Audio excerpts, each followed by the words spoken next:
Hi friends, అందరూ ఎలాగున్నారు? చాలా రోజుల తర్వాత నేను మీ ముందుకు వచ్చానండి.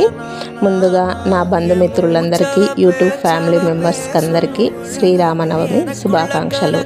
ఏమిటండి, ఎస్టర్డే పండగ అయిపోయింది కదా, ఈరోజు విషెస్ తెలియజేస్తున్నాను అనుకుంటున్నారా? ఏం లేదు, నేనైతే పండగ జరుపుకోలేదండి. Because of monthly problem. నాకైతే జనవరి 19 పీరియడ్ వచ్చింది, ఫిబ్రవరి మంత్ స్కిప్ అయ్యింది, ఇప్పుడు మార్చి 24 పీరియడ్ అయితే వచ్చిందండి. అందుకే నేను పండగ జరుపుకోలేదు.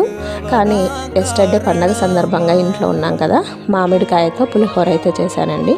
ఆ మామిడికాయ పులిహోర కాస్త ఇంకా టేస్టీగా వెరైటీగా ఉండడం కోసం అనేసి జీలకర్ర, ఆవాలు, మెంతులు కలిపి వేయించి పొడి చేసుకొని ఆ పొడిని అయితే కలిపి పులిహోర అయితే ప్రిపేర్ చేసుకున్నాను. పులిహోర అయితే ఎంతో టేస్టీగా పర్ఫెక్ట్గా కుదురుకుంది. నా ఏజ్ ఇప్పుడు 43 అండి, అందుకే నా పీరియడ్స్ స్కిప్ అవుతున్నాయి.